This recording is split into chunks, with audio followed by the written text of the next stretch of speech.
Bonjour, un nouveau coup de cœur avec un livre qui a un titre extraordinaire. J'adore Sur le chemin du cœur. Regardez ce beau cœur, magnifique. Sur le chemin du cœur de Marie-Laure Tessèdre, aux éditions Jouvence. L'auteur, alors comment l'histoire de ce livre, en fait, on me l'a mis entre les mains, ce qui n'est pas mon habitude, vous le savez, en général c'est moi qui ai l'élan. Et quand on m'a parlé du thème, j'ai eu envie de découvrir. Et donc j'ai adoré, je l'ai dévoré en une journée. Ouais, je sais, c'est passionnant. L'auteur, elle est autrice, elle est énergéticienne, elle a déjà écrit d'autres romans. Et là, le thème est vraiment passionnant parce que c'est aux éditions Jouvence, mais ça, je vous mettrai les liens en bas de la vidéo. Le thème, il est superbe. Pourquoi? Parce que là, elle découvre. Alors, on va parler de pardon, mais on va parler aussi d'agression, de viol, d'agression sexuelle. Et ça, c'est pas forcément un thème qui est très abordé ou dont on en parle beaucoup, beaucoup. L'histoire. L'histoire commence par la protagoniste, celle qui raconte, qui découvre que sa grand-mère, en fait, qu'elle est issue de tout un... En fait, il y a un lien, sa grand-mère a été violée. Voilà. Sa mère vient d'un viol. Sa mère est arrivée d'un viol. Euh, à cette époque-là ancienne, effectivement, on ne parlait pas de sexualité comme aujourd'hui, c'était tabou, etc. Donc très jeune, elle se retrouve enceinte, la grand-mère, et c'est la mère comment dire, du personnage principal du roman.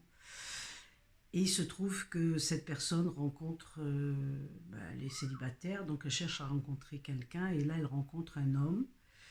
Et quand elle lui dit qu'elle, une bonne relation ne se réalise qu'avec vraiment, en étant vraiment très honnête, lui, il dévoile son grand secret, c'est-à-dire qu'il a fait de la prison pour viol.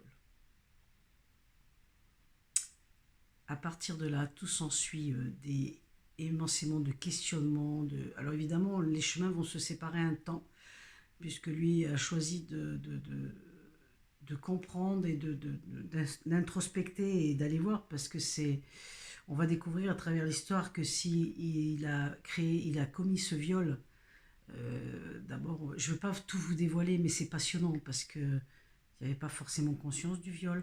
Mais oui, on dit ça, c'est facile, mais lisez l'histoire, vous allez comprendre un parcours vraiment atypique de ce monsieur, et depuis sa tendre enfance en fait. Et à côté de ça, on a donc ces deux personnages principaux. L'homme va partir escalader l'Everest, et elle, qui suivait justement une formation pour compléter ses connaissances en thérapie et d'aide, elle demande de l'aide, elle demande de l'aide, et à travers un groupe, elle va témoigner.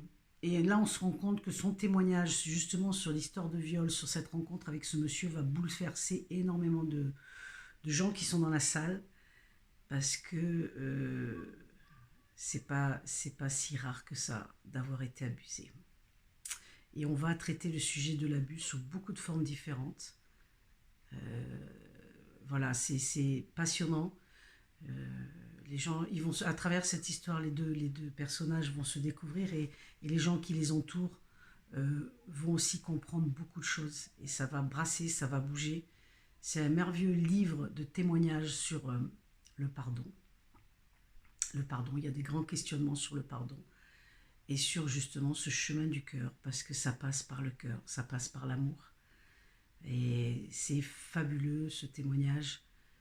Cette histoire, c'est une merveilleuse histoire, vraiment. C'est impressionnant. Et on comprend beaucoup de choses, on comprend beaucoup de situations. Donc voilà, si vous avez l'élan du cœur, les amis, même en vous en parlant, je suis encore dans l'histoire. C'est poignant. Et bah, écoutez, voilà, comme je dis toujours, si vous avez l'élan du cœur et l'envie de découvrir ce côté du pardon, et en tout cas, si vous êtes attiré, ça ne sera pas par hasard. Et, et je vous souhaite une belle découverte. Et puis je vous dis à bientôt pour un nouveau roman. Allez, bye bye.